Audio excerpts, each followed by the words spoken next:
listening to LOA Recon with the Good Vibe coach Jeanette Ma, where we dissect the ins and outs and the art and science of conscious creation, all intended to amp up your manifesting game. Let's have some fun together.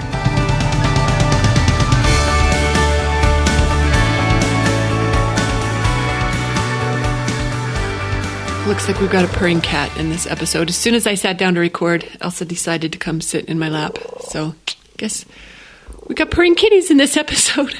Thanks for tuning in. I was thinking about something that I wanted to share. And, you know, anyone who's engaged in life at all is likely to have experienced this at some point in time and probably will again, because that's what it is to be human. I'm talking about that time when it seems like something bad is going down. It's hard to even for me to imagine something bad going down when I got Elsa purring in my lap. All seems well in the world when she's here.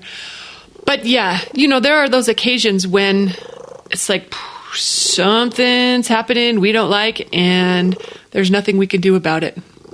Except there is something we can do about it. We can stop being party to that contrast that we don't want. You don't have to let it just carry you along to your demise or what looks like your demise. We can change our minds. We can choose differently. We can remember who we are, and we can use our powers to create what we prefer. This happened to me really recently when something that I won't elaborate on because I don't want to activate it for you or for myself by telling the ugly details of it, but it seemed like something bad probably coming, and there wasn't anything I could do about it. And that is a bunch of crap. We know that's not true. We're never out of power. We're never stuck in what we don't want. Not when we know how to choose otherwise, anyway. And you know how to change your mind. You do it all the time. You probably do it every day. And you can do it on this, too, whatever that big, scary, ugly thing is that you don't want. You can remember that you're calling the shots here. You can remember that you're the one creating your reality. And you can remember that all you have to do is change your thought. And that changes the vibration, and that changes everything. Which means it's never over, it's never done, it's never lost. We can have what we want. The other day, this was my recent experience, a friend asked me what I was up to, and I was like, oh. She asked me right at the time when I was in the thick of my big scary story, and I told the scary story of what I was trying not to experience, but I told it like it was inevitable. I told it like it was happening, like it was unavoidable. I told it like there was nothing I could do about it, even though I could clearly see it coming. And she listened to me, and she said, clear as day, that's not happening. Isn't that beautiful? I've got goosebumps. I'm just reveling in the way she said it. That's not happening. She said it with confidence. And she said it like she meant it, even though I could hear there might have been a trace of wishful thinking in her tone. Like she wasn't 100% certain, but she was probably in the low 90s. But I feel like she maybe meant it as a little a friendly slap across the face, like any fellow creator would do for a friend who'd lost their manifesting mind. I imagine she also meant it like you can choose for yourself. You could choose that for yourself if you want. Go ahead. You can have it if you want to, but she wasn't having it for me in her reality. Like she wasn't going to let that happen to me in her version of her experience. In her reality, I was fine. And I wasn't going to talk her into my version. She wasn't having it. And she repeated it. She might have even said it 3 times. I know she for sure said it twice. I really felt it that second time when she said, that's not happening. And in that moment, I knew she was right. I was like, well, of course, that's not happening. As if I knew it all along. Of course, that's not happening. Okay, I could get on that page, but I was still like, but how? How does that not happen? Because I'm having this terrible outcome. How do I not have it? And it became obvious in that conversation with her. It became obvious. I just needed to choose what I wanted. I just needed to stop feeling like this thing was happening to me that I didn't want and to remember that I'm in charge here. It feels like that moment in The Matrix when Neo stops running from the agents because he knows who he is and he knows what he's capable of and he knows he doesn't have to run. And it felt like, for me, it kind of felt like the visual I've got is I was laying on the ground, like wrestling with this big, scary monster, and I was pinned, and I couldn't get out of the hold. But then when she said, my friend Ming, Magical Ming, some of you know her, she said, that's not happening. I feel like, the monster disappeared, and I got up off the ground with my imaginary foe. And I realized it's just me here, and it's just me to choose something different.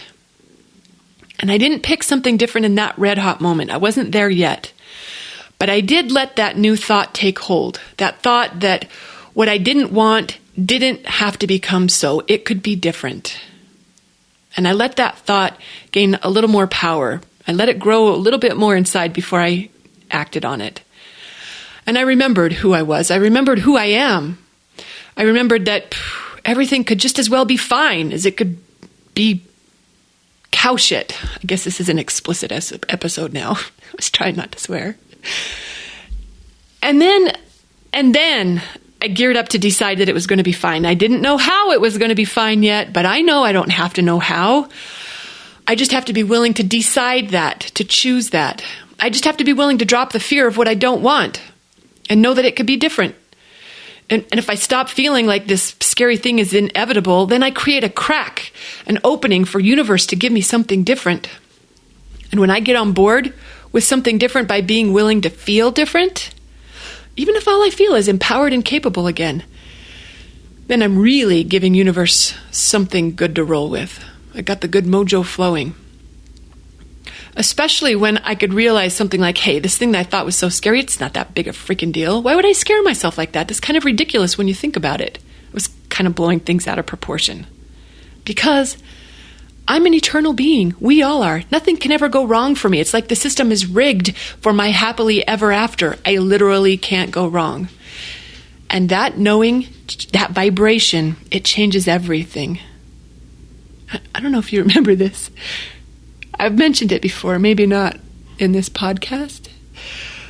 I'm smiling a little because it's going to sound crazy, and I don't know if this is true, but I like this thought. But remember what they used to tell us about alien abductions? They said that the Greys, or whoever it was that was abducting humans back in the day, that they were interested in our spark of creation. Okay, again, I don't know if this is true. I just like the thought. But these aliens, they wanted what we have, this power that not apparently everyone has across all universes. So they needed to study it. They wanted it for themselves. But the problem is that when we were in our power, they couldn't get close enough to study it because our energy, it would blow out their systems. I don't know if their transport or their engineering system, something went haywire and they were crashing. If they got close to someone in their power, they couldn't get close enough to do anything when we were in our power. But if they could get us in a state of fear, then we were vulnerable. They could get close enough to abduct us when we were in fear. So that's what they practiced. They learned what worked in order to make us scared. Sometimes they even wore scary masks to make us more afraid and more vulnerable. Again, I don't know if this is true.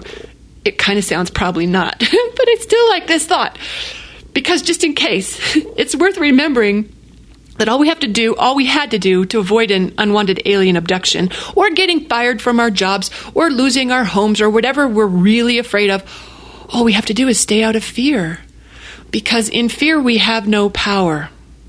But when we remember who we are and when we remember what we're capable of, they've got nothing on us. You know what you want, and you know how that feels. Maybe take a deep breath or 3 and shake out that fear energy, like literally shake it out. You can jiggle that stuff right out. Don't underestimate the power of a good jiggle. It can fix just about anything, I'm convinced. And then dial in on what you want. After that, you just do whatever feels best, and you're golden. And again, this is not just good advice for avoiding unwanted alien abductions, although I don't think they do that anymore. But if you're a time traveler, it could be a helpful tip. But this works for whatever we're facing that seems really, really scary. It's got nothing on you. Use your power, fellow creator. You've got this. Thanks for listening, and happy manifesting.